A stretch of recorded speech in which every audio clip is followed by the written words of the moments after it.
What's the motherfucking deal? Excuse me. Good grief. Bullshit with you. What's the motherfucking deal, man? Welcome to the Den. If you're not familiar with the Den, man, the Den is a place where friends, all the friends in the Den, can have a conversation. We can discuss what's going on in the world today. Besides me flaming it up, well, you know, and I'm your host, Ed Honcho, man. I want to say thank you to those of you who are joining me in the Den this evening. Tonight we're going to talk about fear, man, and there's different aspects to the conversation of fear. What's real, what's fake, you know, and we got to get a better understanding of it. Hopefully by the end of the conversation tonight, you know, we can walk away, you know, a little bit better than we started. Or some of those you may have fears going on in your life. And I think to a certain level, everybody does in a sense. Some of those are a bit more magnified. Some of those, you know, not as much. But before we get into it, man, we got to talk about who's joining us, which friends in the Den are joining us this evening. And then we'll dive into the conversation. So let's see who we got in the mix with us tonight. I see Mr. Rabbit. I'm sorry, Dr. You know, respect the title. Dr. Rabbit 19. Good to see you, man up. What's the motherfucking deal? Jamal Roberts. What's the motherfucking deal? Let's see, Eastside Hero. Heidi Kleindent. Heidi Kleindent. I don't even know how you say that. Big Al, what's the motherfucking deal, man? Anthony Bailey, what's the motherfucking deal? Third Ward in the house, man. Already. So here is the motherfucking deal. Oh, what? Cushington in the house early? What's the motherfucking deal? Man, that dude Cushington. Look, depending on when we get done with the mixer tonight, man, you don't want that smoking that Tecmo Bowl. Man, look, it wasn't my fault. Fucking Xfinity had scheduled maintenance. I was trying to see what the fuck was wrong with my shit, but I whooped that Cushion Tecmo Bowl the other day. You know, I'll be more than glad to do it again. I'll come out of retirement to whoop you one more again. But Heidi Kleindienst, good to see you as always. She said, what role does religion have in controlling fear? Very good point. We'll make sure we discuss that. We'll definitely put that down because I'll talk about how that affected me personally through a big chunk of my life. Broderick Brooks, what's the motherfucking deal? Always good to see you, man. Always good to see you. So, fear. I ain't talking about the movie Fear. I ain't talking about Cape Fear. I ain't talking about none of that stuff. I'm talking about fear, how it manifests, how it's created, and how it impacts people. Okay? And I mean, basically, let's just kind of get it out of the way. Fear is not real. Okay. Fear is, it is a mental thing. Baker, man, what's the motherfucking deal? And because half the time when you fear something, or more than half, I mean, like overwhelming, like 99% of the time when you fear something, okay, yo, happy anniversary, man. Up, man. Congratulations on that. 99% of the time when you fear something, the fear comes from you creating this idea mentally in your mind that things are going to go a particular way, and this way is not going to be to your liking. And ultimately, it does not pan out that way. But what causes that? What is it that happens that makes us go through those stages, go through those processes of trying to understand why we think these terrible things, and we basically hinder ourselves from a lot of stuff? We can talk about, you know, the fear of success. We can talk about fear of, you know, losing someone. We can talk about fear of, I mean, anything really. I mean, there's a lot of psychological fears like jumping from a building. Well, if you have a parachute and you have a safety mechanism, you know, the fear is, I don't even think the fear is just jumping from the building. I think the fear is that the safety mechanism won't sustain you. And, you know, that something will happen. They say, write all your fears and check in 6 months. They will never happen. And ultimately, like I say, I've been through some situations, and, you know, fear of losing people, you know, that's one we've talked about often. And there's always pain. But, you know, when you think about losing somebody, it's always, you can't see on the other side of that thought. You know, I don't know how I would go on without this person being a part of my life. I don't know how I would move forward without this person. You know, there's been maybe a pillar in my life or whatever else it may be. But somehow, some way you find the strength to push and carry on. The strength may have always been inside you the entire time. You just didn't believe in it. But I'm not saying that there isn't pain. Now, pain and fear are two different things. It's how you handle the pain compared to how you handle the fear. Fear is just the idea. Fear of failure is a thing. Cushington remembers a friend of ours. He had passed a couple of years back, and he was very successful in life. And we would talk to him, and he'd say, his thing that drove him to being so successful is fear of failing, fear of not being successful, and what it would be like not to have certain things. So I think that fear can be a motivation in a sense. Some motherfuckers spend the bulk of their lives fear and serve it exactly. And I think that's what's controlling a lot of stuff these days. When we look into the media, and I'm gonna be honest, where this topic from tonight came from, it was shout out to Jay Dizzle. He sent me a video. It's a guy named Bo. He does videos on YouTube. White guy with a beard, and he just talks about different situations, race relations, and things of that nature. And he was talking about how, during the hurricanes down in Florida, he went and he was helping out some different people in different neighborhoods. And he was saying how he went to a black neighborhood, and, they were like, hey, homie, you might be in the wrong spot. And then, once he kind of, say what he was there for and everything else. And he was just talking about how they, got along and how everything was well organized in certain situations. I'm going to go into details. You can find a video yourself. Then he talked about he went to a classier neighborhood, and he was going to help out some old folks next door. And as soon as he gets out, the first thing that happens, the guy runs up out of his house. Hey, you loot, we shoot.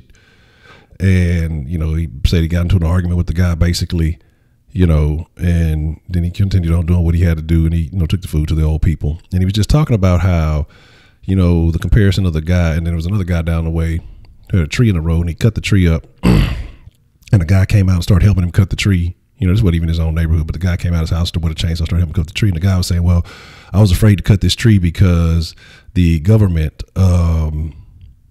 said, that if you're out there cutting, they're going to find anybody doing work or whatever else. And so the guy was like, well, this stuff's been down here 4 or 5 days. You think the government's coming to help get it out the way, or you going to take care of your own neighborhood? And so he was just pointing out some things, and he was saying, how fear played a part in different roles. He could have been fearful of the first situation, a neighborhood that is considered a bad neighborhood, and, people are considered bad people. But yet, once they sat down or not even sat down, but once, they got things cleared out the way, things went smoothly, and he was able to get supplies where they needed to go. And he was talking about how those guys knew their neighborhood, back and forth, basically knew everything that the people needed and were able to get those supplies out to the people quickly.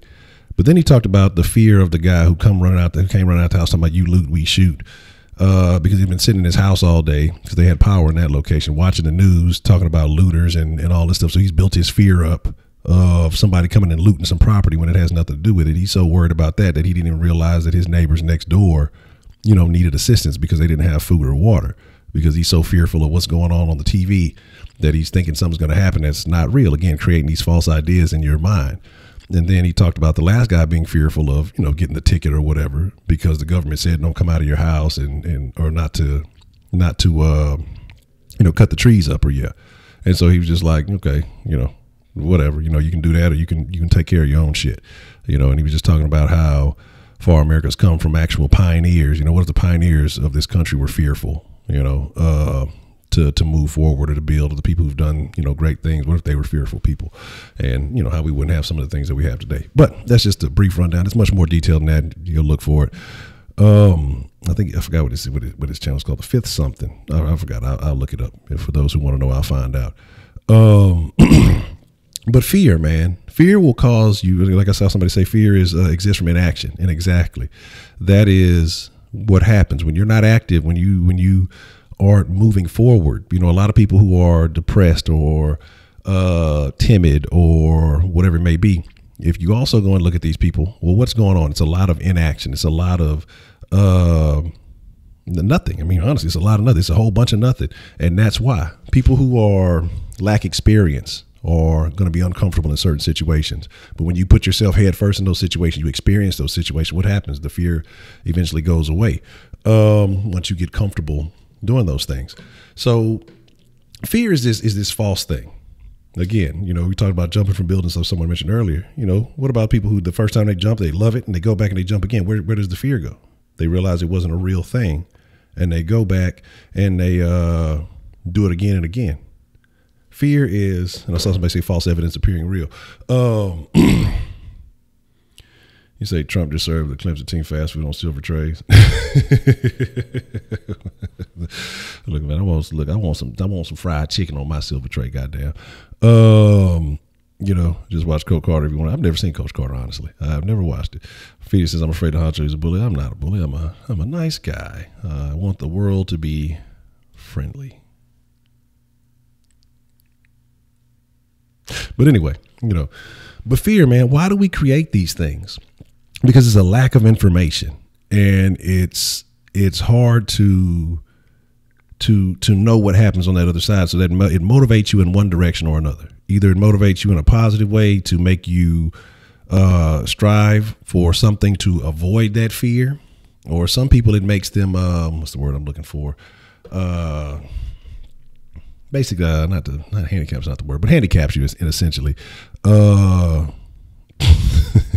It basically handicaps you and allows you, debilitates you to where you can't do anything, and then you succumb to whatever that fear is, even though it's still not as bad as you imagine what it would be. You say search that scene and it's shit is deep. All right, I'm gonna jot that down. Fear and Coach Carter. But again, you know, we talk about fear. So someone asked about, forget everything and run. Fear is interesting. And somebody's talking about the religion's role in fear. You know, they talk about having a healthy fear of God. They say, you know, that's what keeps people from doing certain things. You have people who fear going to hell, and so they make sure they base all their actions on doing good because that's not where they want to go. And I question that too. You know, if it's not genuinely in you, and you just fear having a negative outcome at the end of your life, so you do good because you don't want to go to hell, or you naturally do good because you want people to benefit from your good deeds. Is it the same, or is it is one better than the other?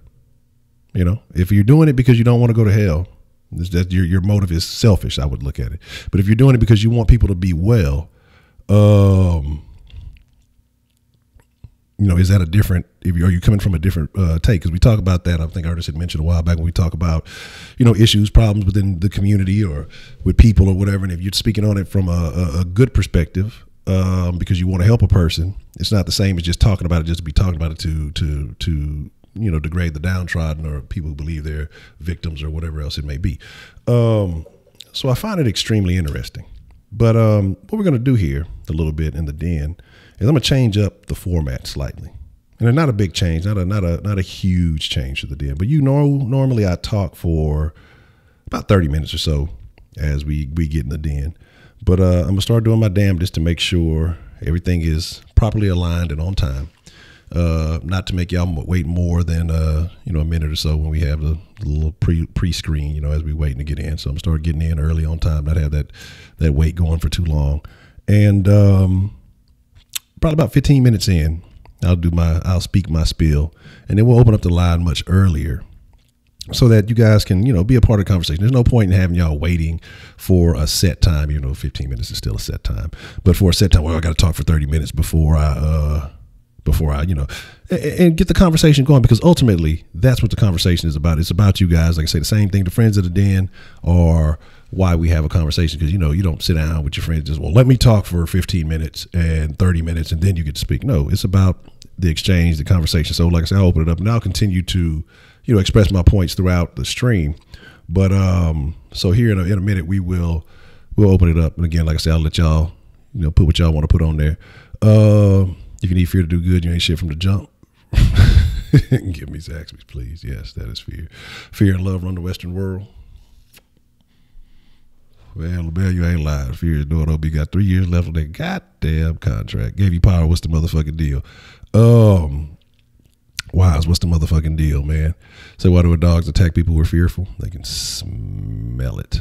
Them fucking dogs. Man, I saw the dopest video. I don't know if I told y'all about it. I probably did, but You just gotta love dogs, man, because there was a dog and he was like, his owner, they were putting him on a stretcher and he was wilding out. He was doing his damnedest to get to him, because he thought they were hurting him.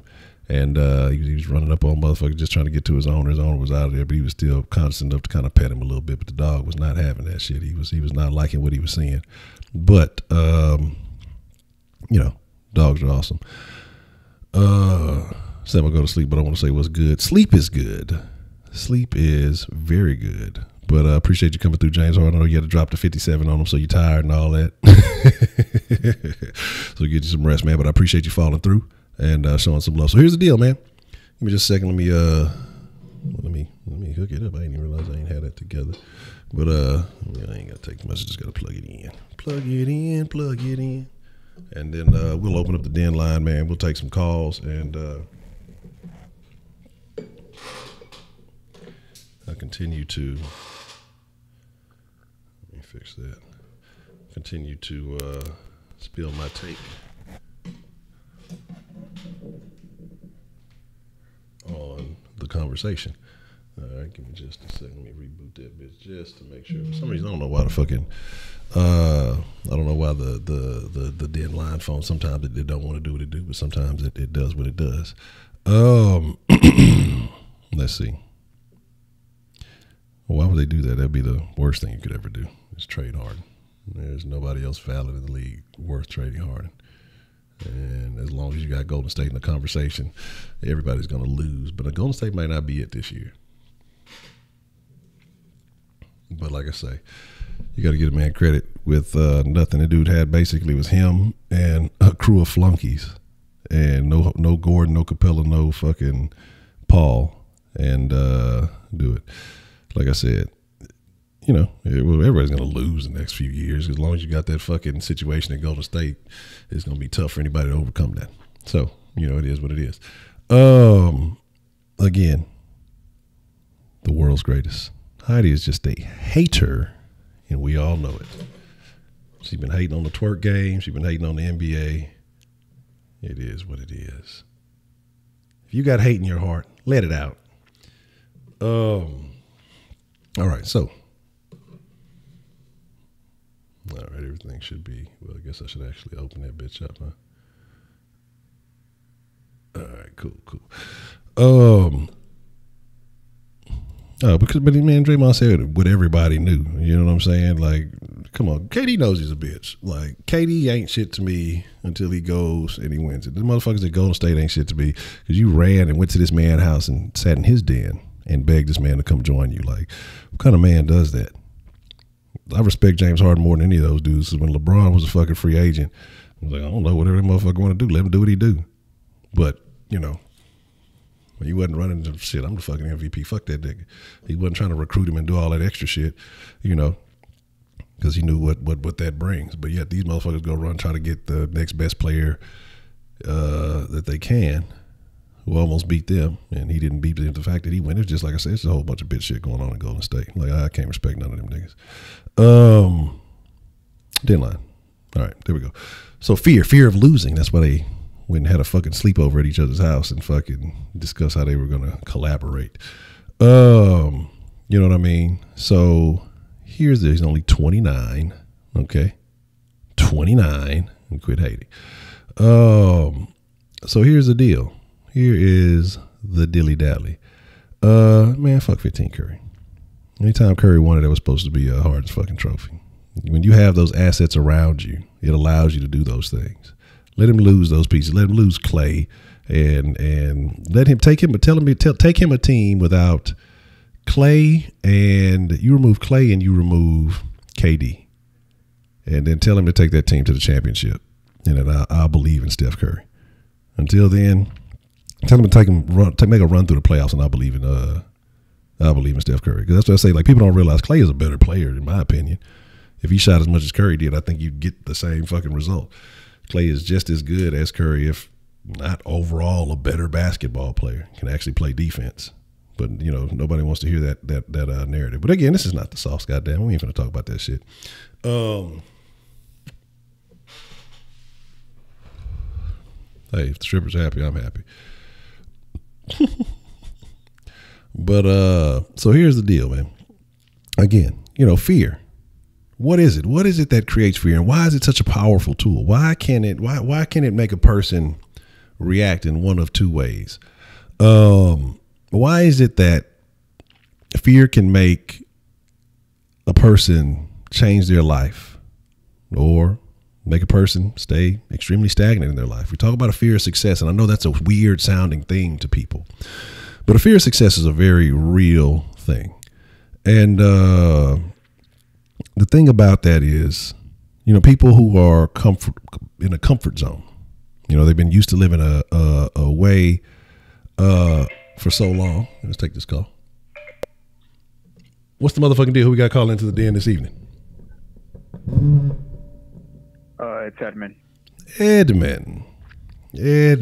How are you, Edmund? What would you like to drop in the den tonight, Edmund? Speaking of fear, I think, in my opinion, fear can be a good thing. Okay. An example would be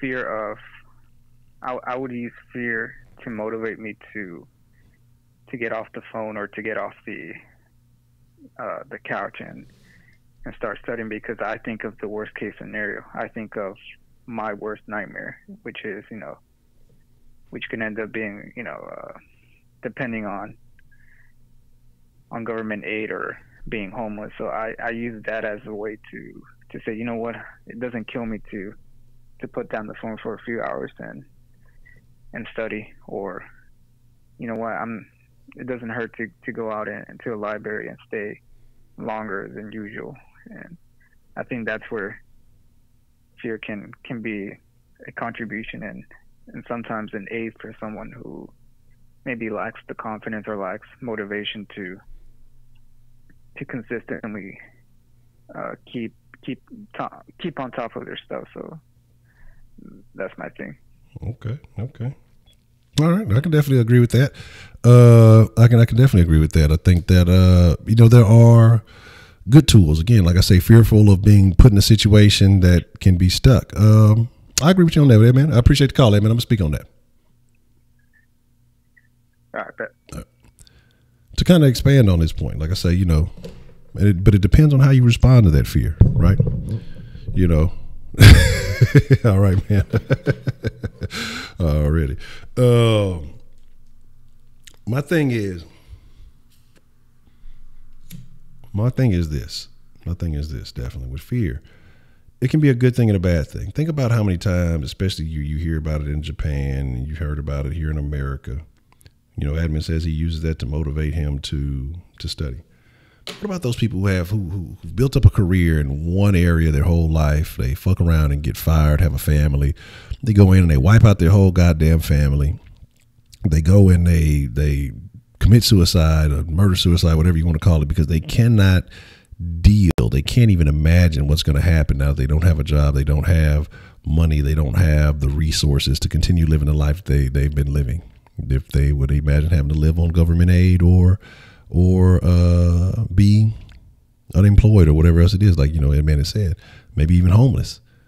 Is that pride or is that fear? What causes that?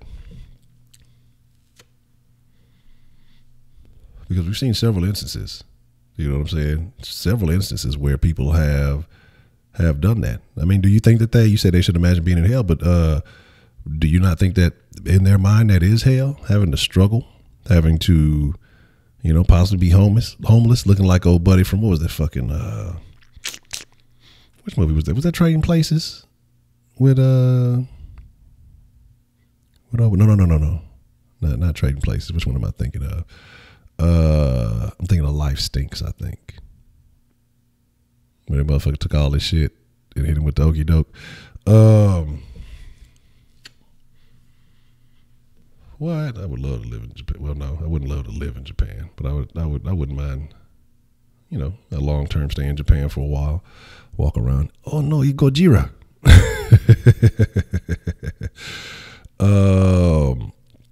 You say if they kill themselves, the family get the life insurance back, so that's not smart. But that's the thing. And like I say, people do that. Like, is it all about money? Has money infiltrated the minds of people so deeply that they feel that they're only of value to their families if they're a provider? So if they feel like it's better to kill themselves instead of finding an alternative way of coming up. You know what I mean? So they got to work on their problem solving skills. Suicide is a permanent solution to a temporary problem. Sounds like New York. So again, my thing is ultimately, but the happy endings, I'm just saying, the happy endings, they have to be the best, authentic happy endings. But, what is that? What kind of thought process? So if you're married to the right person, you help you get back on track and motivate them without even trying. That's awful. Yeah. Well, fuck Japan then. But, my thing is, again, fear though. Fear is it's a wild thing because one, I don't know exactly how you would measure it. I don't know if there's a proper way of measuring a level of fear. Maybe it's subjective. I don't think that, two people will see the same thing and see the same level of fear. Oh, you want me to go there, Heidi? Is that what you're trying to do? So I think most people commit suicide when they see no way to succeed or overcome their situation. I doubt they're thinking of insurance money. But that's the thing, like fear, and that's what happens, and that's the thing. I think what you just said right there basically explains it. When they see that there's no way to overcome the situation, you know what I mean? And you say fear is a mental illness. It blocks something. Fear creates a block in your thought process. And again, that's why I say some people can become debilitated. They won't move. If you think that, you say, what do you exactly mean by the real facts of fear? What are the misconceptions that people have of fear? Well, I think that people fear itself because that's what they say. The only thing to fear is fear itself. And that's really what it is. And so basically trying to get down to the nitty gritty of, if you really think about what it is that you're fearful of, that I believe that you can overcome it. But when you allow fear to take up all the real estate in your mind, then it will be difficult when you surround yourself. Everything that you do is impacted by that way of thinking. And so I think the real facts of fear just means that in reality, fear is not a thing. It's just you trying to, or it's yourself thinking that it's protecting you, or setting up a boundary, around your comfort zone to make it difficult for you to get up out of it. And so I think that's what it means. And that's what I'm saying by that. I just wrote that because it sounded good. I mean, it'll go crazy. No, I'm not afraid of silky smooth hair. Some people are a fan of it. It's not my bag. Afraid to kill myself. Yeah, I like myself too much. It's not even that I'm afraid to kill myself. I like myself too much to want to kill myself. Like, I think I'm pretty nifty. But exactly, when you take fear and you face it head on, it's never as bad as what you think it is. It's never what you think it is, because when you sit there and you focus on every negative aspect of it, when you focus on every possible thing that could go wrong in a situation, 99% of the time, none of that stuff is going to happen. It's going to, you're not going to see any of that stuff. And so it's you creating these falsehoods, and in your mind, they say when your mind that, they talk about affirmations, they talk about when, thinking things through, that your mind doesn't know the difference between a real experience and you thinking of that experience, depending on the level of detail. If you imagine you fucking flying with no wings or some shit, I'm sure your mind should know the difference. But, and so when you create these thoughts in your mind, you're like, oh, this is going to happen. Your mind is experiencing the trauma from those things. You know what I'm saying? Like, you are creating these, I don't want to call it PTSD or whatever, but you're creating these outcomes, and your brain is experiencing these outcomes, even though it didn't ever really happen. So that's why you got to learn how to let go of fear before it gets that grip on you, and it holds you nowhere. Use African black soap for body wash. No, I do not, but I do have a couple of bars of it, but not for body wash. I use it occasionally, but that's not my main go-to. You know, I support my Texans. I use Old Spice like Deshaun.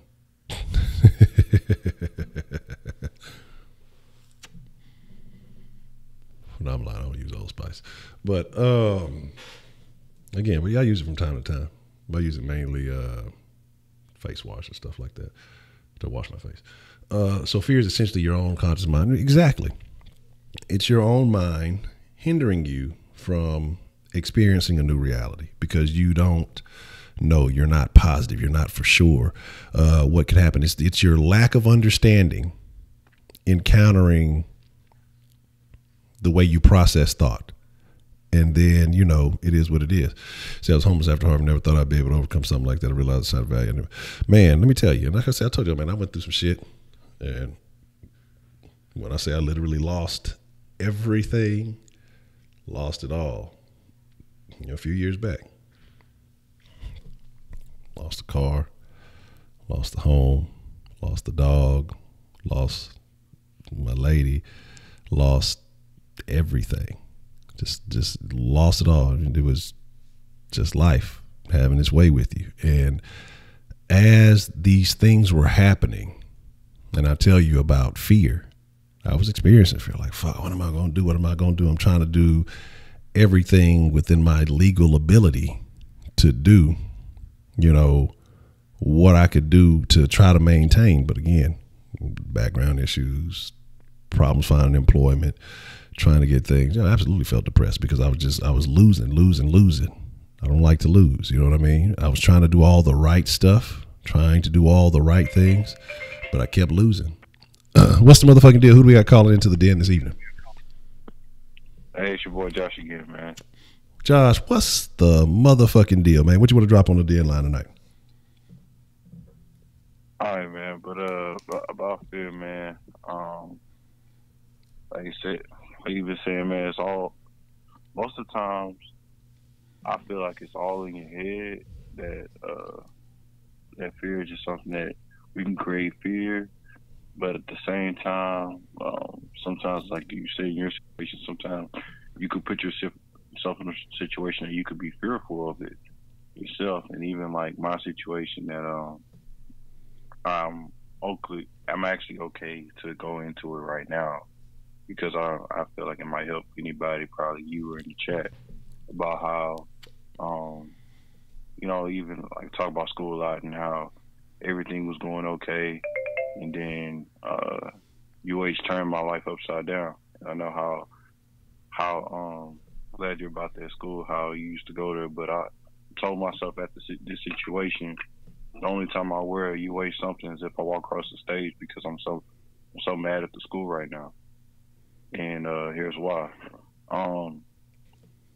Back in last semester, it's in a situation where got accepted. Everything was like supposed to start next fall. Go to orientation, do everything I need to do. Then all of a sudden, and I think I said it a little bit, I don't know if it's a few months ago, where financial aid like awarded me, you know, funds at the last minute. But the problem with that is, it's like if you don't have funds at a certain time, like they kick you out of your classes. Mm-hmm.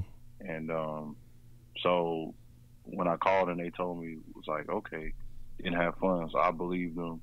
2 weeks later, oh, you have funds, and now all of a sudden all classes are booked. Now I'm in school. I'm in home mad. My debt going up.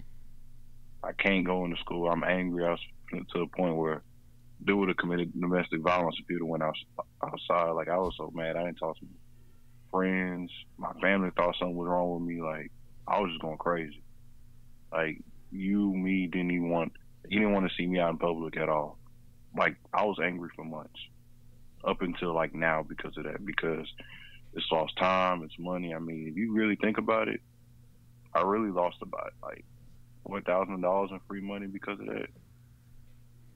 Like, if I do the math on that, and that I won't never get back because of one mistake someone else did, that wasn't my fault. And all they telling me is, oh, I'm sorry. Yeah, I'm sorry, but it's cool. Can I get the $4,000 back? Nah, because, you know, government's like, okay, you didn't go to school, so you can't use it. So it's just like, well, now I'm happy, you know, back. But at some point, I was just like, dang, like, I don't know that I can ever get back because here's the fear part.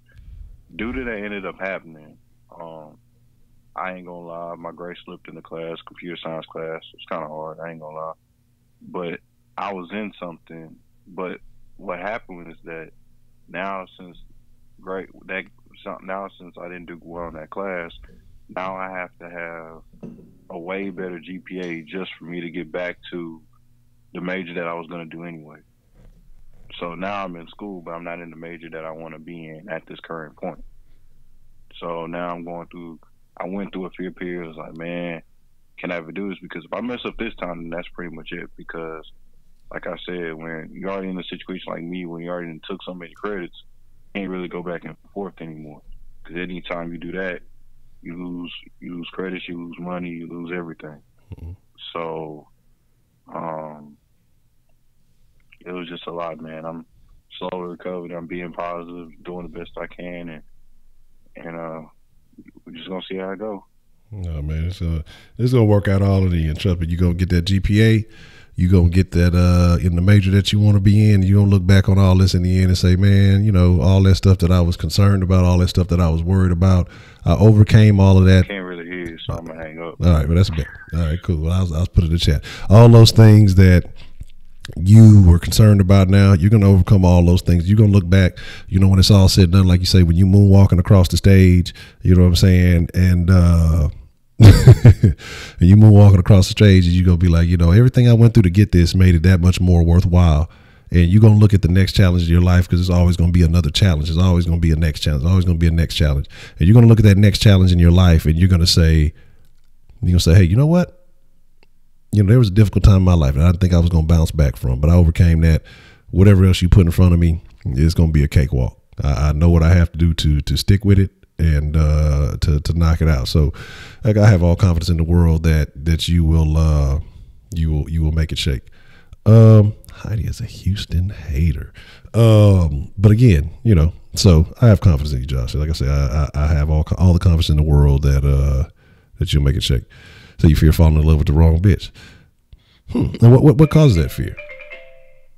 What's the motherfucking deal? Who we got calling into the den this evening?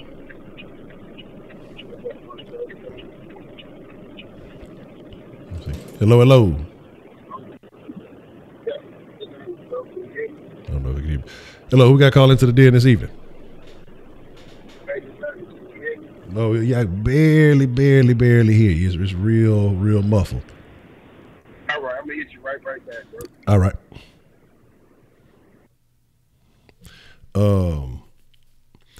So again, man,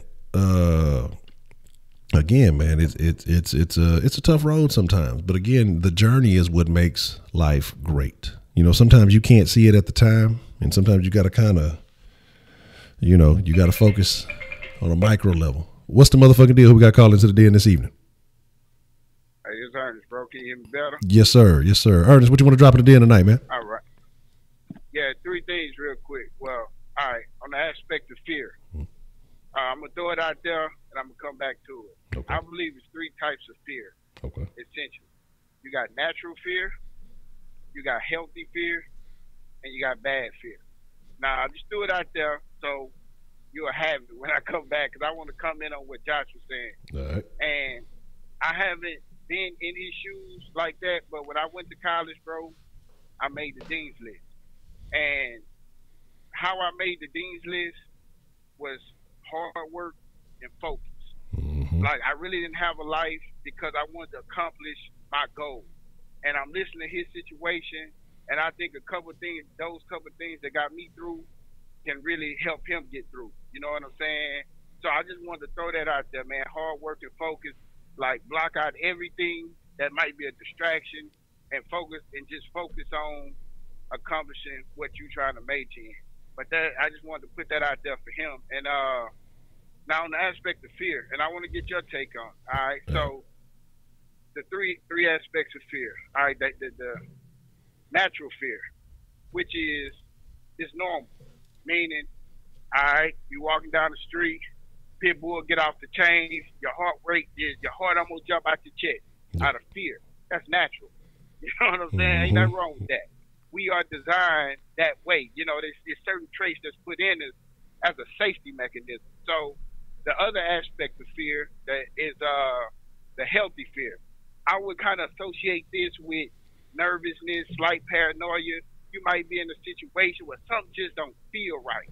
Y'all don't know if you feel like you about to get robbed. Like, I don't know, but it's like it's a good fear because this is like another safety mechanism. Say, hey, bro, something ain't right about this, man. This environment, this dude, you know. So, and the bad fear, bro, is cowardice, man. Like, whenever you in a situation where you're not willing to defend your manhood, defend your principles, just because you're fearful, that's the bad aspect of fear. So those are my three takes on fear, man. I'll hang up and hear what you got to say about it. Already, man. Appreciate the call there, Ernest. All right, bro. Already. Man. All right. We're going to touch on each one of these individually. R. Kelly style. I'm just joking. Look. Natural is normal. Pitbull off the chain, man. Look, hey, here's the deal. Yeah, you already know. Look, because I mean that's a sensible fear where you don't want to motherfucking me. You don't want to imagine fear with your limbs gnawed off or the fear of having to recover from fucking an injury. So yeah, you gonna get away. I mean, there's certain things that you got to do. What's the motherfucking deal? Who we got calling into the den this evening? It's Edmund again. Edmund again. What's the motherfucking deal, Edmund? What you want to drop in the den tonight, man? So I wanted to kind of speak on, the situation Josh spoke about earlier. I feel like I understand where he's coming from, especially since, I kind of, I wasn't in a similar situation, but, I got kind of screwed over last semester as well. But, I think what fear does is it forces you to do some self-introspection and see what you did wrong. And at the end of the day, like, sometimes courses can be tough at U of H. I understand firsthand, but the point is that fear makes you change. It makes you break habits. It forces you to do sacrifices that you might have not want to, but you have to if you want to move forward in life and have a prosperous career and wealth. So I think fear, we look at fear and we see a lot of negatives, but if we look at it from the bright side, I think if we use fear in a way to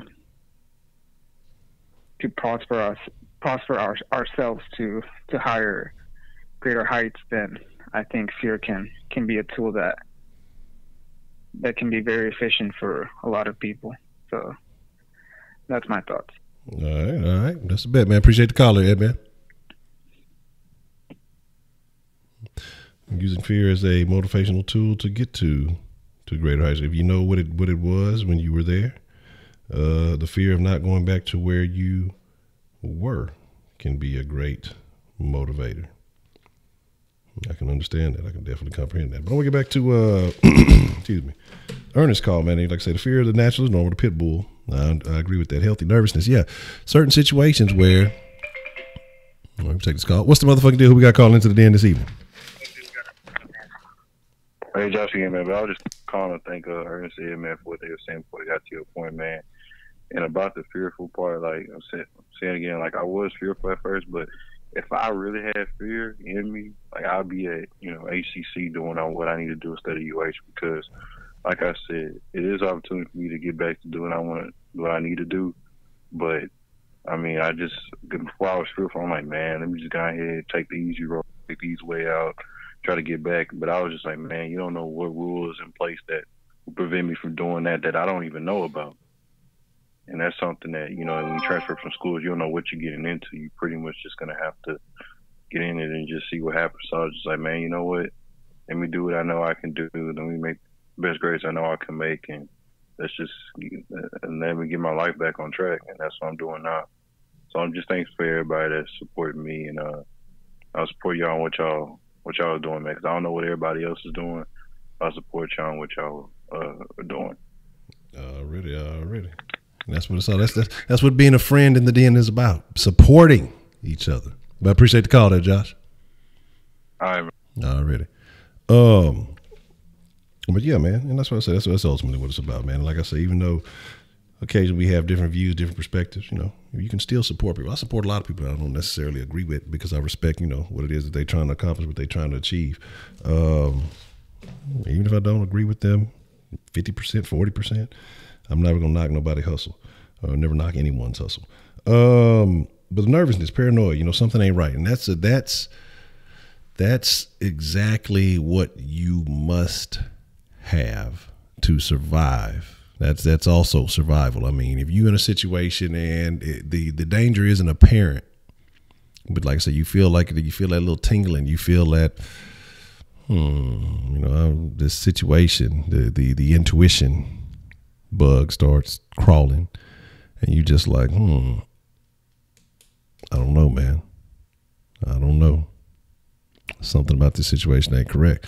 There's been times, man, look, you know, I ain't gonna say I've been in the car and jumped out the car, but, you know, there's been situations where motherfuckers finna go get into some shit, man. What's up? You with it? Nah, this game plan don't sound right. This whole situation sound fucked off. I'm cool on this one. I'm gonna sit this one out. Pimp, you know what I'm saying? I'll catch you on the next go round. And the situation ends up where, you know, some people end up taking an L. You know, I made a decision at that point in time because things didn't feel right, didn't sense right. Motherfuckers they was fuck with. I've been in situations where had I went to a certain place or a certain situation, hey, it could have been a completely different outcome. We're just gonna leave it like that. So you know, there's that. Now the bad fear, standing up for what you know is right, essentially, and cowardice, like I say, yeah, and that's a whole different level, and we see that, you know, quite often these days in society. Honestly, you see people who they're not firm behind their beliefs, and again, that's not having a full understanding of their own principles. I don't think they have their own philosophy, because you have to create your own philosophy in life. You know, it's good to understand what people think about it, but you have to create your own philosophy. You create your own code and you live by that, whatever that code is for you. You know, it's unique to you, but you have to stand by that code. You know, what is it from The Wire when Omar said it? And maybe not always the best example, but Omar, you know, basically said, you know, every man got to have a code. And it's true. You got to have a set of things that you stand for, that you're not going to let somebody come in and sway you off of that platform, you know, whatever that may be. It may be a life situation. It may be anything.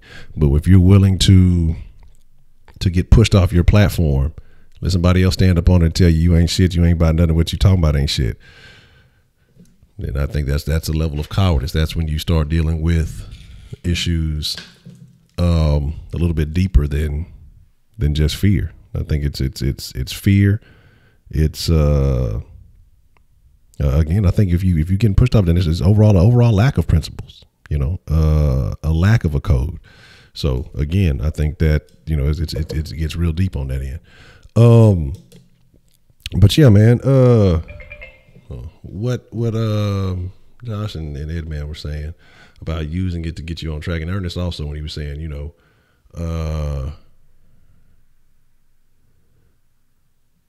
did you see the egg photo is now the most liked photo on IG? No, I don't venture on IG like that, and that's probably part of the problem. It's like I post what I post, and a lot of times that should be halfway automated or something. I don't really venture forth too much, you know. Last time I was fucking around on IG, I saw a horrible, I mean awful, probably one of the worst ever twerk videos, and I haven't been the same since. So, you know, I'll leave it at that. But as far as, you know, using fear as a motivation, using fear as a tool to get to the next level, you know, that also has a, and there's a good side to it. And again, So it was the white stripper in Houston. No, it was some German in England, I do believe. So, but my thing is, so again, it was no, it wasn't Kindle. I wasn't trying to see that shit. That's that Kindle shit. But again, fear can be used as a negative or a positive. It's just about what side you allow it to take. I know somebody mentioned earlier about jumping off of buildings. I know somebody, again, fear can, you got a couple of things. You can have a fear of going to that next level and having that experience. And you can use it as a fear of not experiencing that, or you could focus on the fear of the possible negative outcomes. Again, like I say, you can focus on the positive, which would be, hey, I've taken an experience, I've lived life to the extreme. I've overcome something that most people would not. Or again, like I say, you can have your feet planted firmly on the ground, and you can have your feet planted firmly on the ground and always be the same. But like I say, I think everybody has fear to a certain level. It's about how you let it impact you. And again, it could be for the good, it could be for the negative. And I think you should always find a way to let it be the motivational. I guess Tyrone wants to be blocked across all of the Honcho Entertainment Network. Thank you. I gave you power. Well, that's what I'm talking about, man. My man's on his job, man, already. But other people upstairs can't fuck you over too, man. Because how they respond to you and who you are, and their own personal beliefs can be placed upon you, and they can react to you. I'm a large black man. The area I stay in is predominantly not too black. I get very interesting looks all the time. You know what I'm saying? And some of those you get that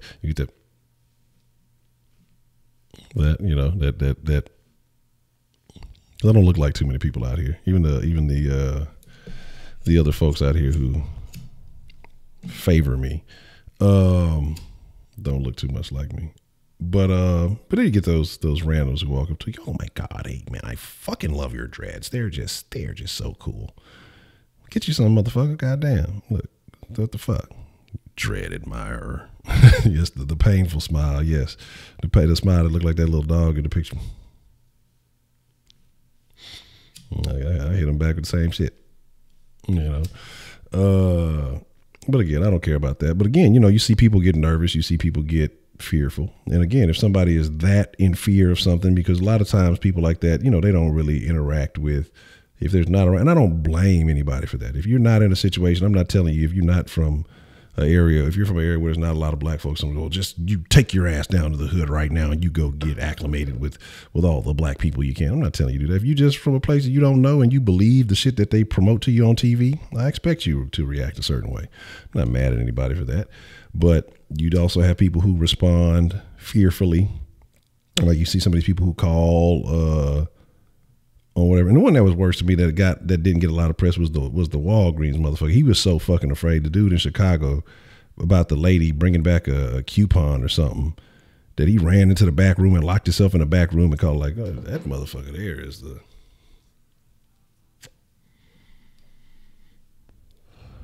That's terrible. It's terrible.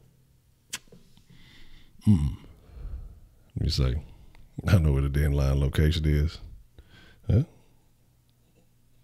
That's cool though.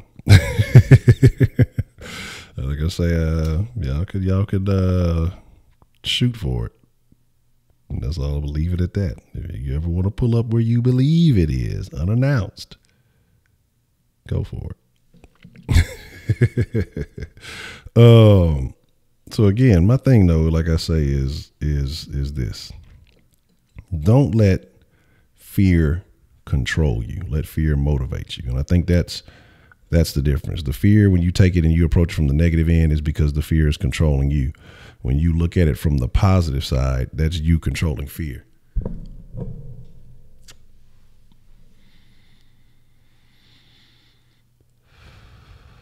$20 miles. I give you, if you can guess within 20 miles, I'll give you a yes or no. Send it in the DM, and I'll let you know exactly what it is. But see, here's the thing, though. This is what y'all got to understand, that it's extremely easy to get a number based in anywhere. Just as easy as I got this phone number, I could have got a California number. I could get a Idaho number or any of those things. So don't always, let the location fool you. This is a black and mild. I don't know. I don't do the reefers. So, oh, that's lovely. That's lovely. 50 Cent Water gets Rick Ross' ex-baby mama. That's lovely. You gotta like it. Man, I'm gonna get off subject for a minute. We ain't been off subject too much. Have you guys, and this is why, I used to not really get caught up in the whole SJW thing. It's all whatever. But have you guys seen the new Gillette campaign? Gillette, the best a man can get. I wonder how Dr. Disrespect's gonna respond. That used to be his little song, so I don't know if he's gonna keep that shit or not. But have you guys seen the new Gillette campaign? Gillette will be out of business by September. And that's being generous. That's being extremely generous. Gillette, it's the how do they call it on Twitter? The Gillette is over party. Man.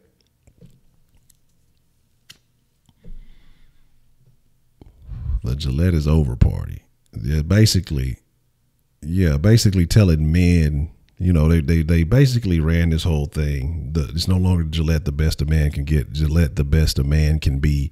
And they're talking about, men, you got to stop bullying, and you gotta fucking stop fucking, stop being the bad guy. I don't know. Maybe the SJWs out there, all the hairy women that they're supporting out there shaving their legs. I think that was part of it too. They were promoting hairy legged women and shit like that. It was a bunch of crazy shit. Well, I'm sure more women, because they do make shit for women too. So more women probably are buying it. You got to probably put a bunch of AWOL, but fucking, well, here's Gillette, it may not get canceled, but Dollar Shave Club is going to win. Dollar Shave Club is definitely loving it. They just sitting back. They've cut off all funding to the marketing department. They ain't got to spend no money. They just like, fuck it, we gonna win, because they fucking, this Dollar Shave Club is winning. So my thing is, like I said, but they're winning and they have to do shit. They loving that shit. But basically, this whole no bullying and boys are mean and they're doing mean things to women, and it's like a dude, he's looking at a chick. Come on, bro, that's not cool, bro. It's not cool. And then a bunch of motherfuckers at a barbecue. Like, how many motherfuckers barbecuing at a barbecue? There's one nigga man in the fucking barbecue pit. They had like 20 niggas on barbecue pits. Looking at these two little kids fighting. Oh, boys will be boys. And then one motherfucker just snaps. Oh, no, kids, this isn't right. You guys shouldn't fight. Like, what the fuck? That's basically what it was. Men are terrible. Men buy all our products, but you guys are terrible. And then you see all the videos of motherfuckers throwing their Gillette razors in the fucking trash. So, it's basically what it is. Talking about, oh, you don't talk to women like that, and all this, like this whole super, like I said, they must have hired some fucking female firm to fucking come up with this campaign, because Chief called, said this wasn't it, and he called back and said it definitely wasn't it. Because it's wild stuff, man. Like, this whole attack, I talk about this as an attack on masculinity, and this is exactly what it is. The motherfuckers who are fighting are the same motherfuckers who are going overseas and fighting for your motherfucking ass. Same motherfuckers who are fighting are the ones who fight the fires, fight the crime, fight all that other shit for your motherfucking ass. But no, don't do that. Let's talk it out. Let's go talk to the terrorist. I'm not going to say that, Ed Main. I'm not going to even acknowledge that. But again, so yeah, Pajama Boy killing it. The boy bought him 2 soy lattes today. But like I say, it's crazy, man. But again, there's a positive and a negative. What's going to happen is, boy, young niggas, y'all losing. Y'all taking a big L. Old niggas going to be winning from here till they clock out. Because like right now, the lesbians are going to be winning on y'all asses because they the ones acting tough. And the fucking old niggas winning because these young women going to be like, man, I don't want nothing to do with this soft ass fucking generation of men that y'all trying to fucking raise. And they're going to be fucking with old niggas because the old niggas going to be the only ones that got sense. Y'all going to be over there trying to be friends and shit. And they not going to be with none of that shit. It's going to be pure. The age gap is going to definitely be a deal. Y'all gonna be mad, but y'all thought y'all hated them old heads before. Yeah, y'all gonna really be mad about it because I'm ready for these old start paying for my food on the first date. But like I say, because it's crazy, man. Like old school niggas ain't buying that shit. Like niggas ain't finna. Well, I guess I've been mean to the ladies. Look, when in reality, I don't care what y'all say, women know they get crazy. Women know they get out of line. And they respect a man. I'm not saying go beat the bitch up or nothing, but they respect a man who has no problem putting a woman in her place. And I'm not saying that your place is below me, that you need to be in my kitchen cooking my food. But women get emotional. Women get out of line. And there's no problem with a man saying, hey, you need to chill with that bullshit and, get her back to thinking logically. Women appreciate that.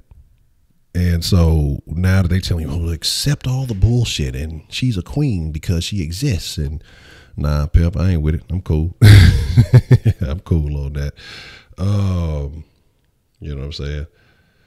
Man, this is the same mic I've been using for forever. It's just got a new little fucking cover on that bitch. I have different colors for I forgot what they call that dilly dally. I think it used to be a gray one. I got a blue and a yellow one and some other shit. What's the motherfucking deal? We got called into the den this evening.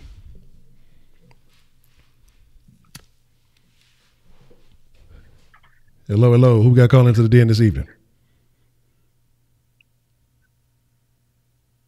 It's Edmund. Oh, okay. What's the motherfucking deal, Edmund? What you want to drop in the den tonight, man? So obviously today was the first day of class for me, and so one of my lectures I was sitting some guy was, we were all sitting down in some seats, and some guy came and sat next to me because there were a few spots left to sit down in. Hey-o.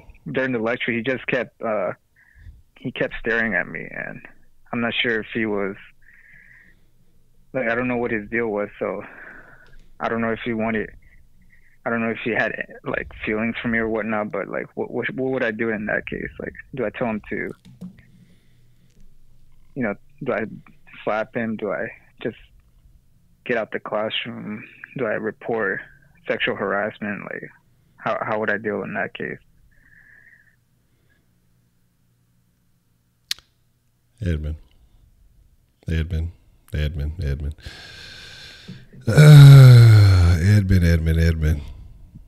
You got to get out of that class, Edmund. It's dangerous. No, you didn't fear your fear senses going off? No. Edmund, you in these situations, man, always very interesting. Look, just tell them give you 50 feet. Look, hey, my motherfucker, I don't bat that way. I don't swing that way. That ain't my party. I'm cool on that. And if you don't get the fuck out of my face, well, you can't make any threats. You just got to tell them to move the fuck around with the bullshit, man. You just check the bullshit. because if you let that shit linger, motherfuckers will entertain that shit. You know what I'm saying? So you cannot you cannot entertain any of that behavior. You know, you need to corral that shit quickly. Because if you over there looking back, he looking at you, you looking back. You know, you might be giving off the wrong sign or something. Hey man, you know, you gonna switch from Tinder to the, what's the other one? Fuck. That's whatever the gay Tinder is. That's what you gonna think you with that shit. So yeah, you better be cautious, man. Isn't it true that gay people know like fine girls? So wouldn't I use that to my advantage? No, fuck no. Motherfucker gonna hit you with a roofie and it's over for you, Ed, man. You gonna be done, son. Just find the hoes on your own, man. Look, do your own due diligence and find your own hoes. Stay away from that shit, because you're gonna be hanging out with that motherfucker. The next thing you know, they're gonna be talking about Ed Man. They're gonna be talking about you differently. Ain't gonna be Ed Man. It's gonna be Ed Man. So yeah, you gotta chill with all that shit. But enough of the shenanigans. Yeah. So no. All right, that's a bet. All right, that bet. Yeah, we're gonna be on some other shit, man. Edmund with these calls, man, he be killing me with that shit. Yeah, you giving him hope and motivation over there. You know what I'm saying? He gonna come try to find you in the den and shit. Edmund, that call you had last night, it was great. Were you talking about me? That's fucking funny.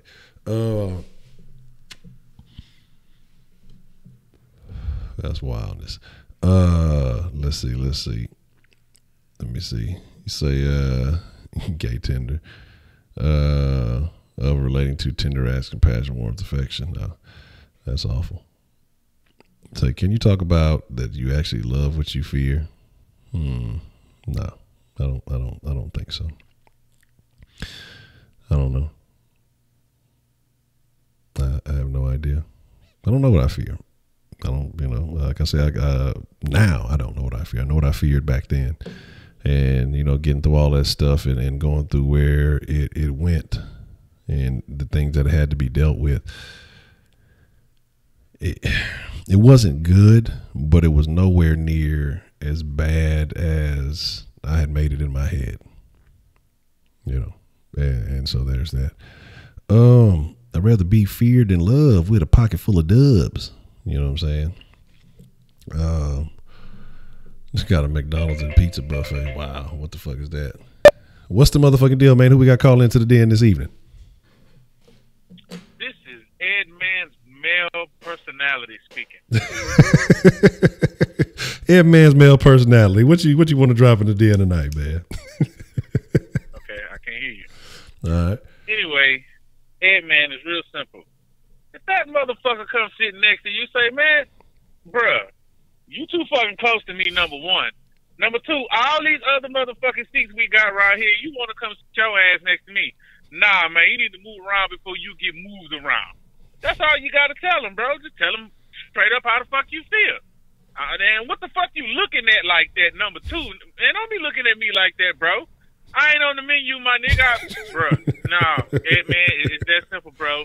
You just got to keep it 1,000 people. You need to grow a backbone or something, bro. Talk about, well, what should I do? What the fuck you mean what you should do? Tell that motherfucker get the fuck away from you.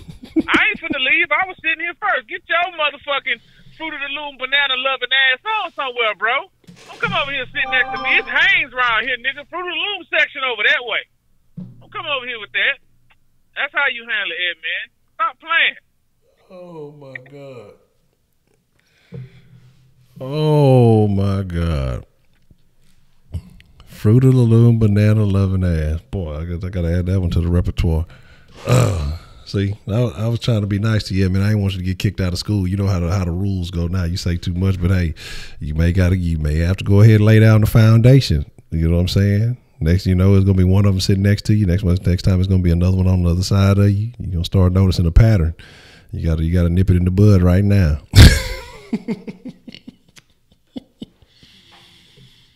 Wow, man. Yeah, man, I mean, what if we find out the Edmund's new friend decides to take him bowling? Interesting. Interesting. Oh man, that shit was funny though. That shit was fucking funny.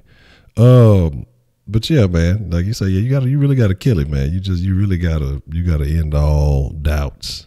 You know what I'm saying? You gotta motherfucking me. Yeah, you gotta kill all the bullshit. That's funny. That's fucking funny though. No more locked doors. But yeah, don't get in any more weird situations, Ed, man. We worry about you here in the den. We're all friends in the den. We're gonna notice Edmund ain't been in the den for a while. It could get interesting. What is the motherfucking deal? Who we got calling into the den this evening? Hello. Hello. Can you hear me? Hola, ¿cómo está? Hey, what's going on?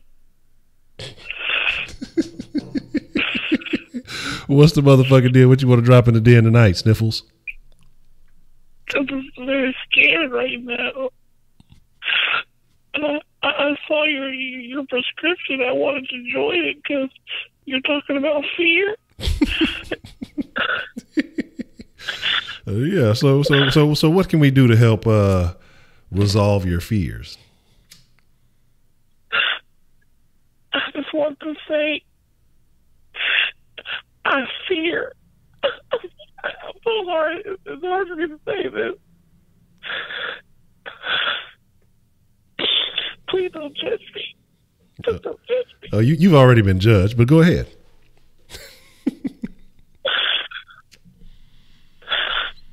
I fear one of the boys named Josh. Oh, God. This It's hard for me to say that.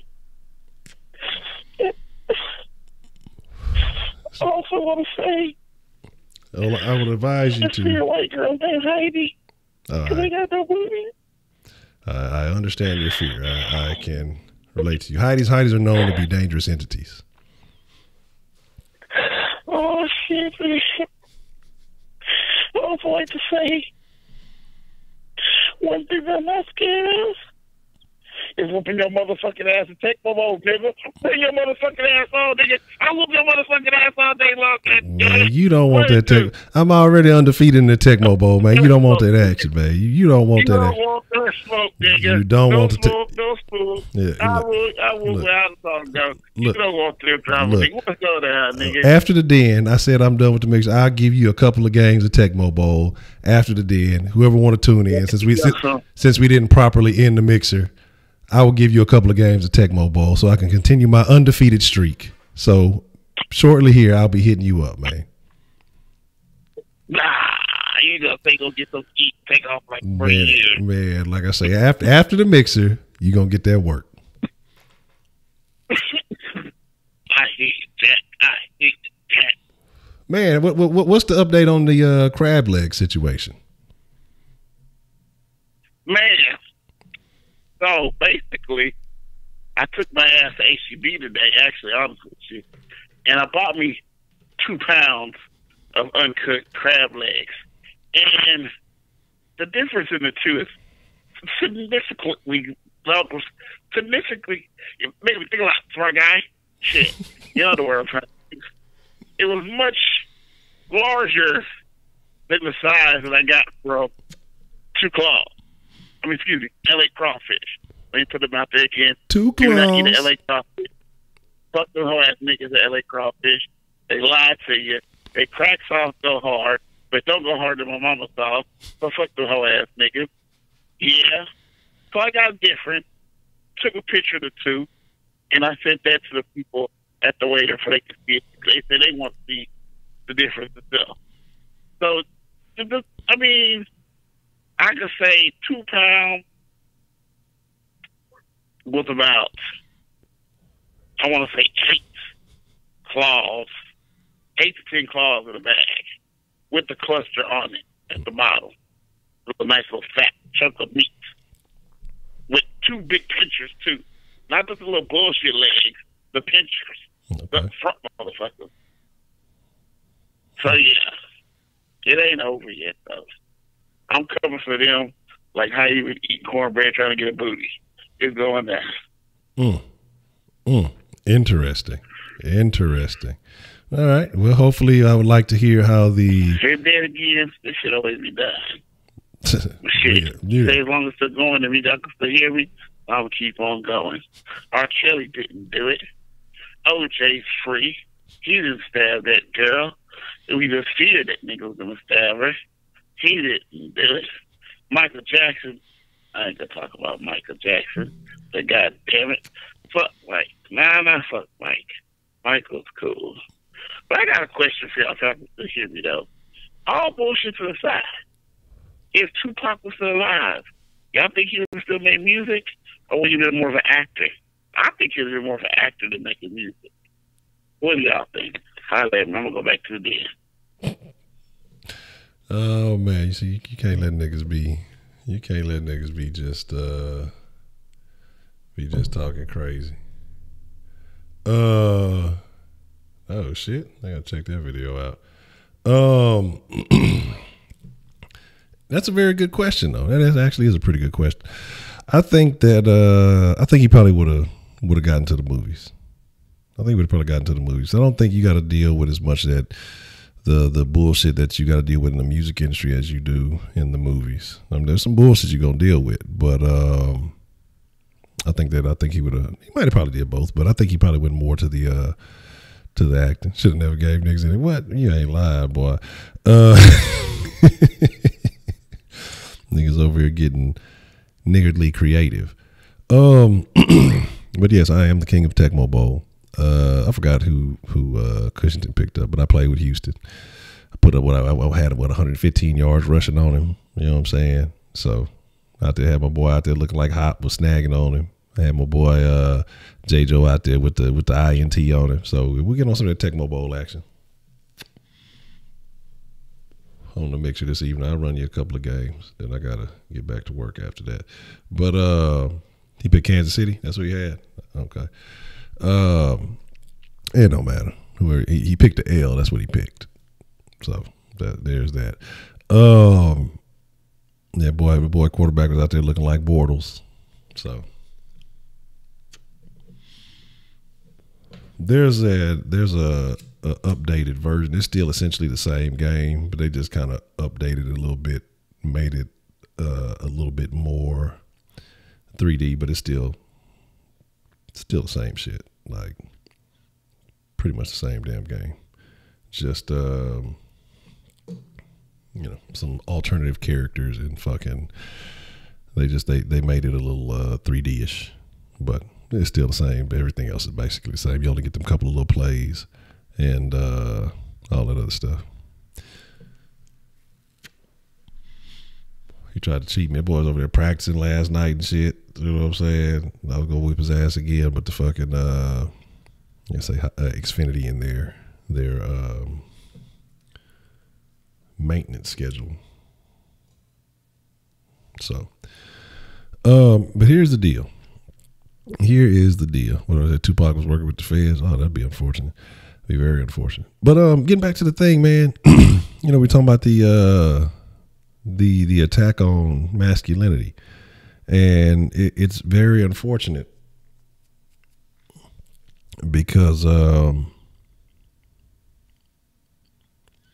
it's the cool thing to do. And I think that what happens is these corporations, they got the Hillary effect going on. Like, yeah, there's a certain extent to which you listen to what's happening, what's going on the internet. It's a conversation about what's happening, around the world. But you can't go all in. Oh, son of a bitch! I just realized something. You can't go all in on what the internet is with, because most motherfuckers ain't with that shit. The motherfuckers who supporting all that shit ain't shaving shit.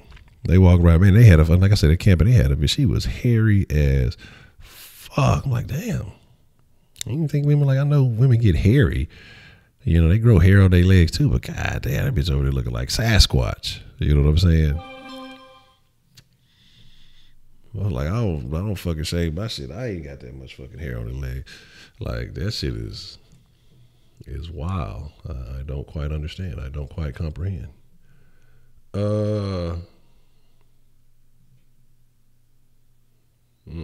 Interesting. Very interesting message there. But you say Obama started all the soft pieces. Yeah, I agree. I mean, it did definitely start in that era. You know, he said a change was gonna come, and he brought change. All right, you know, it definitely is. But like I say, you know, but I'm not tripping because, like I say, old school niggas gonna be winning. The old heads, quote unquote, will be winning. You know, and we gonna keep all the game for ourselves. You know what I'm saying? We gonna motherfucking be. We gonna keep it for ourselves. And we gonna say, all right, look, here it is. It is what it is. Y'all figure it out. Change your razor. Yeah, that's what it is. But now it's like shit. It's a interesting society that we live in. But again, like I say, you know, all that shit is cool because it kills competition. So while these guys are over there holding doors open for women and doing all this other shit, hi, you're a queen. Walk through the pathway. Let me put my jacket down for you. And I'm not saying don't be cool, but you do that shit nowadays. Oh, this motherfucking thirsty. This motherfucker is, you know, this, that, and the third. Oh, this is the first time you came through the Den stream. Today we're talking, we were talking about fear. We've moved on to the topic of, what the fuck are we talking about? We were talking about the Gillette razor campaign. Yeah. You know what I'm saying? Yeah, and I can agree. Like I say, you know, I feel like, and I talk about that, I say women should have equal rights. They should have equal access to opportunity. That's, I believe everybody should have equal access to opportunity. But as far as just because you're this, you need to be put here. Just because you're that, you need to be put here. That I don't believe in. You know, that I don't believe in. And I'm just not necessarily with it. And again, we live in this culture now where everything is offensive, everything is upsetting. You can't crack jokes anymore. Like I feel honestly, the people I feel the worst for are the people I like the most, which are the comedians, because you can't say shit right now. There will be no new Richard Pryors. There will be no new Eddie Murphys. There will be no new Dave Chappelles, because you can't say shit these days.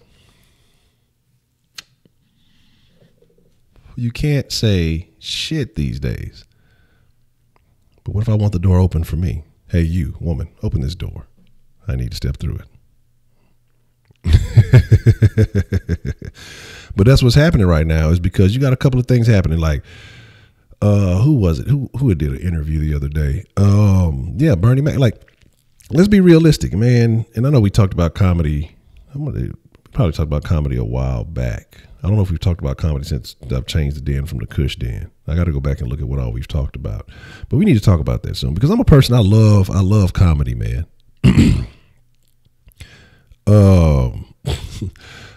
But now it's like you can't say anything without offending anybody. And, you know, Rob Schneider was doing an interview in LA, and he was basically talking about, what Raw will be over with. They be cancel Eddie Murphy. I'll be surprised. Eddie Murphy better not do no new movies. I'm telling you, Eddie Murphy doing a new movie. And they talk about doing Coming to America too. They like basically said that shit is in the works. I don't know why they would do it, but I'll probably end up watching it. I ain't gonna lie. But shit, you know, they go what? I'm telling you, when Coming to America 2 comes out, I guarantee you,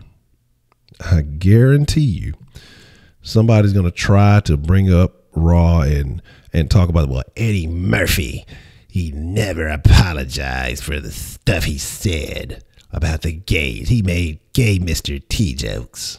You know what I'm saying? Like, it's going to be some the alphabet community fault. Shit, it used to be, you know, when a motherfucker used to talk about the alphabet boys, you know, they was talking about the laws, you know, they talking about the, you know, the FBI, the ATF, you know, and the CIA, shit like that. You know, now they talk about, you know, all of whatever letters been addition to it and all that other shit. I don't even know. Yeah, that's what's going to be. Eddie Murphy is canceled. The Eddie Murphy is over party. He didn't apologize. Like, man, if you don't get off that bullshit, motherfucker said that shit before most of y'all motherfuckers was alive to figure out what you were, you know. Oh, he gonna be cool because he got caught with the tranny. Oh, he's support.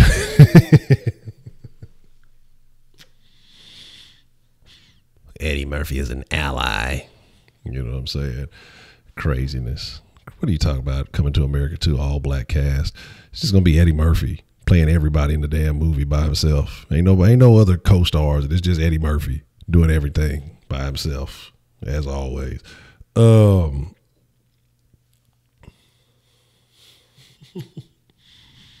ain't never even been to White Castle. Ain't no White Castles around here. I be seeing them fucking White Castles in the fucking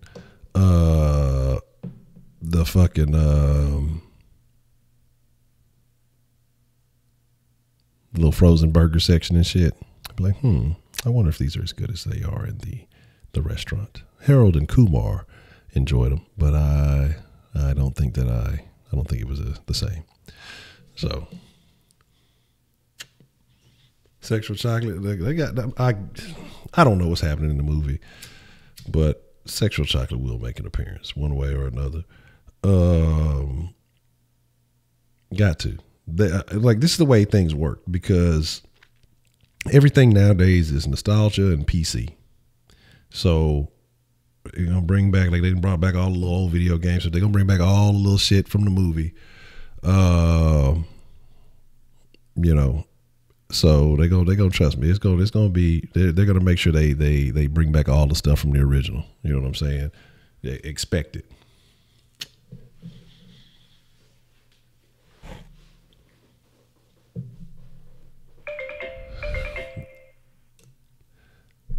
What's the motherfucking deal? Who do we have calling into the den this evening? She's your queen to be. Queen forever. Your highest desire. She's your queen to be. I appreciate you for hitting those notes. That boy can sing. You know what I'm saying? That boy can sing. It's gonna be interesting though. It's gonna be very interesting to see how they play it. I wonder if they bring the old guys in the barbershop back, but just kind of update it to. I think the plot's supposed to be that he had a kid from when he met old girl. Before we met old girl, just came back to find him. Interesting.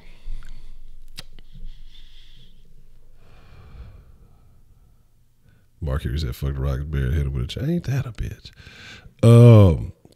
But again, like I say, man, you know, it's gonna be very interesting to see how that plays out. But again, you know, it is what it is. It's basically Killmonger, but Black Panther, but Killmonger dad not there. Interesting.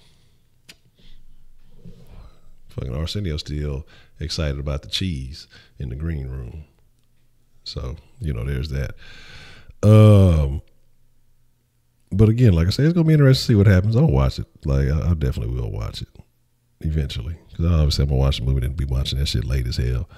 But yeah, there's that. But again, like I say, just the culture that we live in these days, the things that are going on these days, it's very interesting. It is extremely interesting. And I don't think that forcing people into your beliefs is the way. I don't think that's going to really create change. You're just going to make people suppress their real feelings, and they're just going to be more subtle with it. There's just going to be more subtle actions taking place. You know, because I think back to what was it, Cake Gate or whatever the fuck it was, where I think the gay people wanted the cake made. And then you had people deliberately going and doing, like, you know, if somebody doesn't stand for something, like, my thing is, why would you want somebody to make something for you? Why would you want something to make something for you who doesn't want to make it? So you know they're not going to give their best effort into creating it. So, like, why would you even want that? You know, we talked about the other day in the den about going where you're treated best. You know, and, you know, gay people are better with the arts. I'm rather a gay cake maker. You know what I mean? Like, I'm sure that bitch be super throwed. Some motherfucker who don't want to fucking make your cake. So interesting to see what happens. German beer is called beer. All right, that's all you need to know. It's all Heineken. I don't even know if that shit German or not. All the beers are called Heineken. Yes, I'd like a Heineken, please. So yeah, I mean, it's like right now we live in a society where winning is condemned. You know, you're winning, and I don't want to make an effort, and I'm mad that you're winning because you're putting yourself out there and doing what it takes to get to the next level, and I'm not, because I want to have these beliefs that I have these fears that Heineken's from Amsterdam, Germany, same shit. You know, I have these fears that I'm not good enough. So the fact that you are good enough upsets me, and you're using your privilege, your thin privilege, your male privilege, your weave privilege.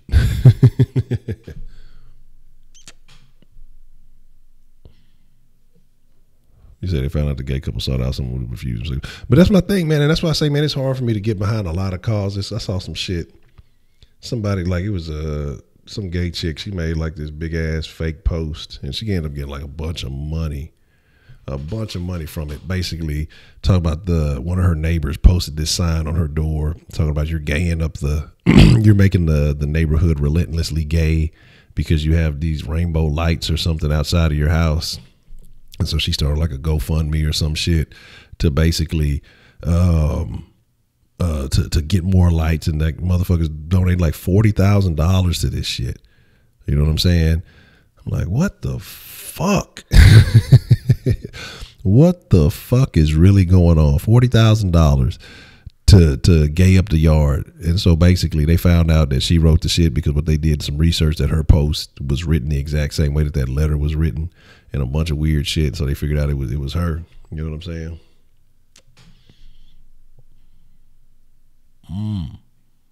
Interesting. I think Wise is on to something. We're gonna have to set out a team of investigators to get to the source. But interesting fact that people don't know, Heidi is from Poland. So she shared that in the mixer the other day. And so I thought I would share that with all the rest of you. You know.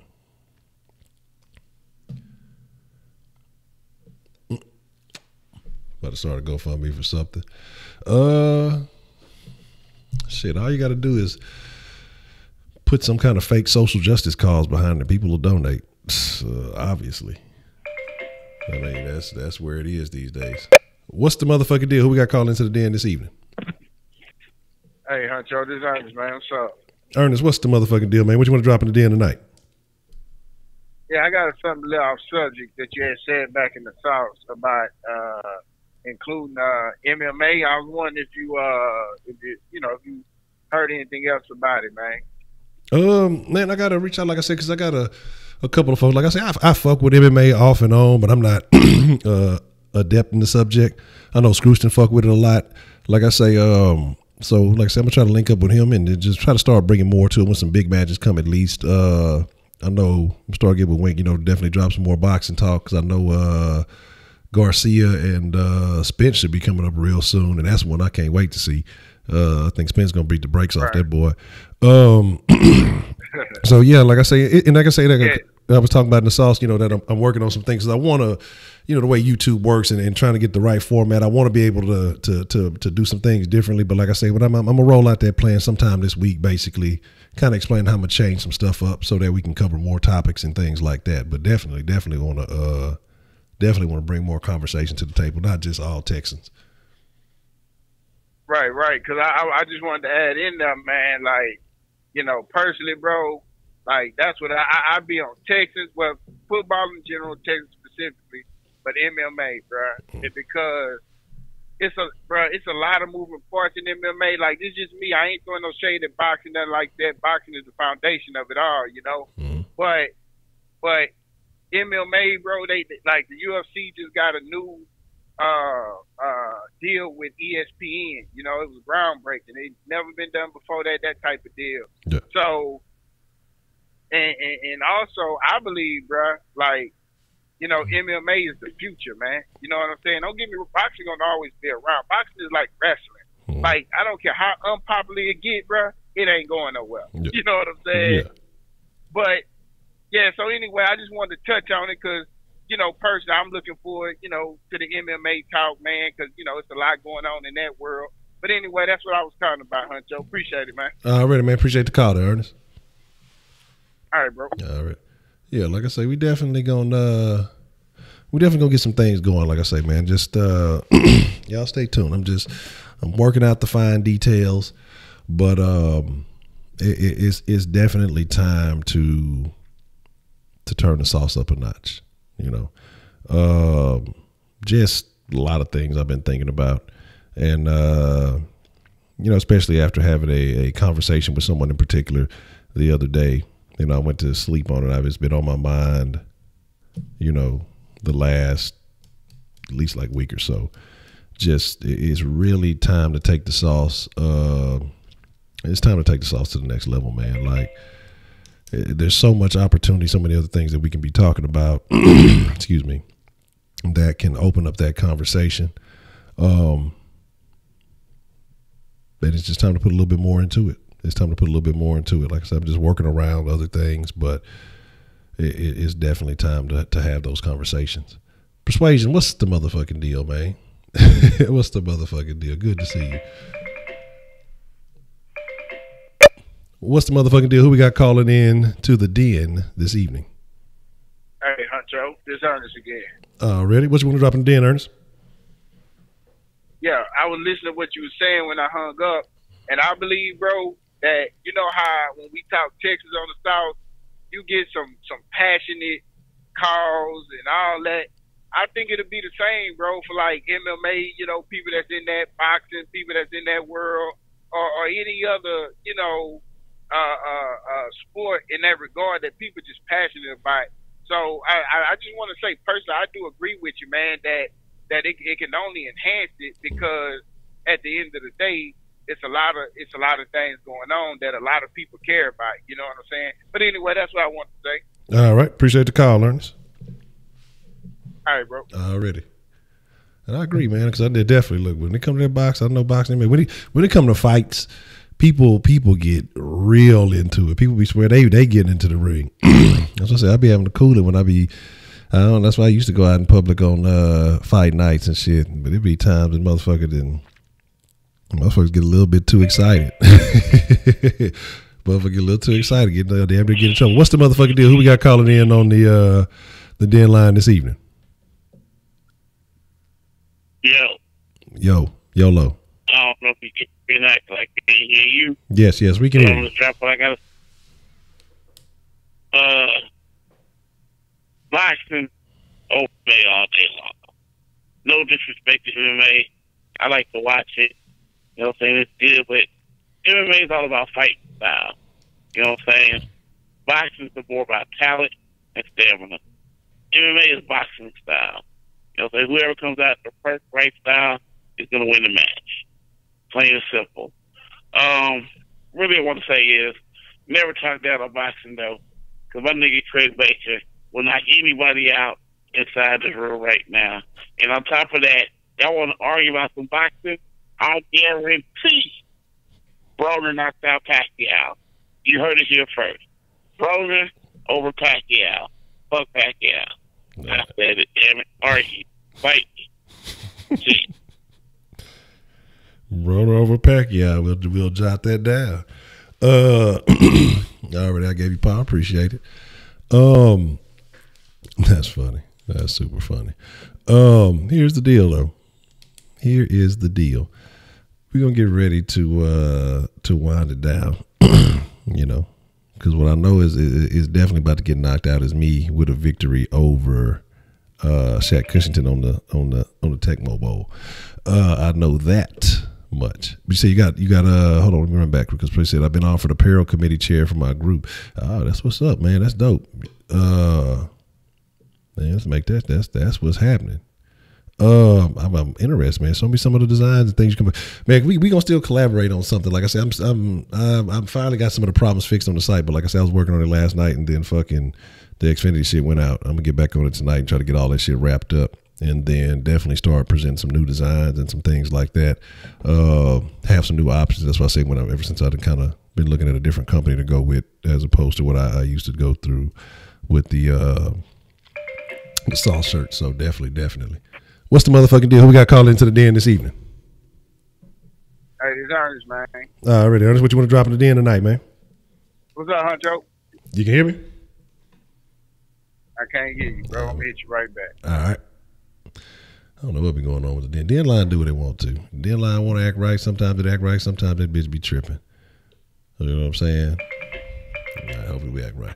What's the motherfucking deal? Who we got calling into the den this evening? What's up, Honcho? You can hear me? Yeah, I can hear you. All right. See, it's already getting started, man. You heard what Shaq Cook said, right? Yeah. Hey, bruh, I had to call back in because, hey, I'm an MMA head, bruh. And I'm going to put it out there, bro. We any weight class. You can get the best boxer and have him fight the best MMA fighter in that weight class on the street, and that boxer will lose. Guaranteed. Okay. You know why? Because fighting ain't just about throwing hands.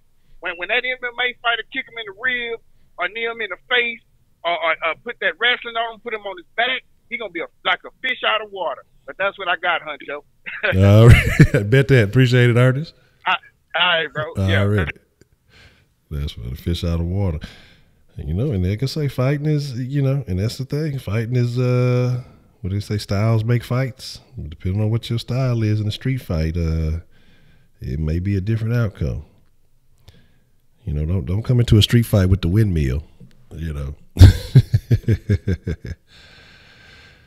Are you serious? Zaz is still charging, man. Fuck, I stopped. That's why I said I had to stop fooling with the motherfuckers. What's the motherfucking deal? Who we got called into the den this evening? Yo, what up? It's Ernest, man. What you want to drop in the den tonight? Yo, KSI versus Logan Paul was totally rigged. Peace.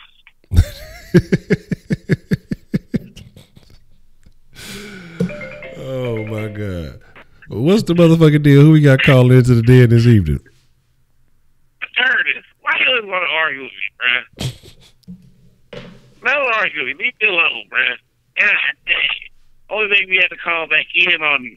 First of all, like I said, boxing is a sport. You put them gloves on, go at it. Now, MMA fighters claim that they can do boxing too, and we see what happened when they tried. Your boy got in the ring and got embarrassed by Mayweather. So, yeah, of course you can kick and grab. Like I say, it's all about your style. Because you can have a nigga out there that's cold as fuck with them hands and feet and get grabbed by some nigga laying on the ground and tap him out easily. So that means he's a better fighter than him? No, it means he had a better grab game. I mean, it's very plain and simple. I mean, Bruce Lee, we say how good a fighter he is. What if he jumped in there with somebody that's just a world champion wrestler and they grabbed him and just broke his arm? That means he's not a good fighter no more? No, it doesn't mean that. It just means that he fought someone that had a different talent that he had. Boxing is boxing.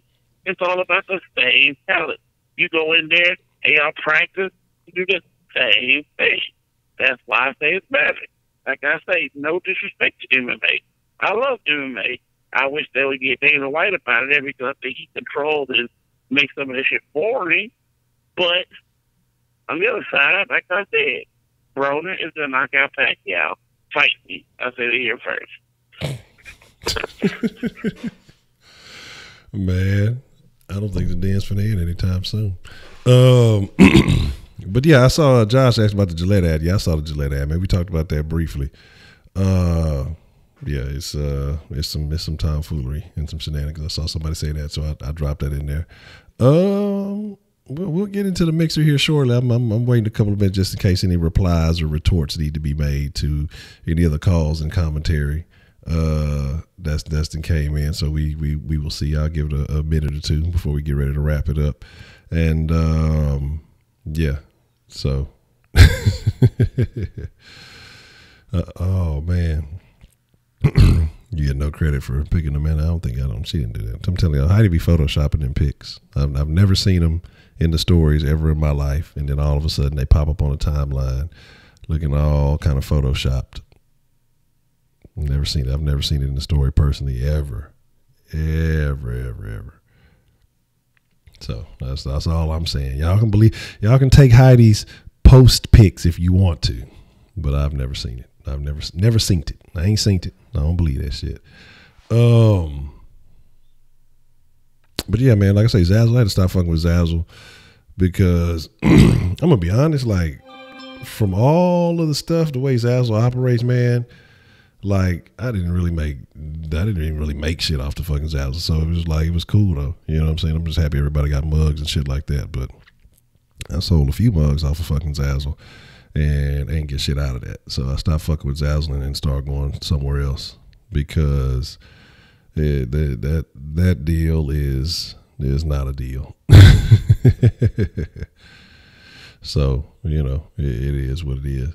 Yeah, look, they don't want him to break old buddy record twice, you know. They don't want him to be the first and second score. They was like, fuck it. Calvin Murphy got to have some dignity left. You know, Calvin Murphy hairline is an M. Y'all didn't know that M stands for Murphy. You know what I mean? So there's that. But again, here's the deal. Like I said, we're going to get ready to wrap it up. Shaq Kush, if he ain't ducking me on the Tecmo Bowl, we'll be on the mixer in about 5-10 minutes. The Zazzle is actually a term for bedazzling your vagina. So now you guys have learned something new. I just made that up, but it sounds good, right? But here's the deal, man. I appreciate y'all, man, for fucking with the den.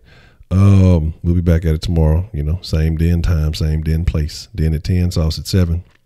And like I said, I'm definitely gonna take that into account as far as, you know, getting more of the MMA conversation. And it's some more diversifying of all the conversations when it comes to sports. Okay, hold on, we got one call. We'll take this. What's the motherfucking deal? Who we got calling into the den this evening? Hello. Hola. Hola, ¿cómo está? You're going to have to speak up. I really can't hear you. No, I don't want to. Hey, this is Russell. I live in the neighborhood. How are you? Russell Westbrook? Hey, are you still there? Yeah, I'm here. Is this Russell Westbrook? Sounds like Russell Westbrook. Oh, you hung up on me, goddamn. Well, we'll find it, Russell. Goddamn, you gonna act like that. Say, what if you sat down and ate lunch and someone looked at you, some guy, and said hi? Dominic, one of those Dominic questions. Where am I eating lunch at? I think that matters. Like, what if I'm sitting down to eat lunch and I'm at a restaurant and it was a waiter that said hi? You know.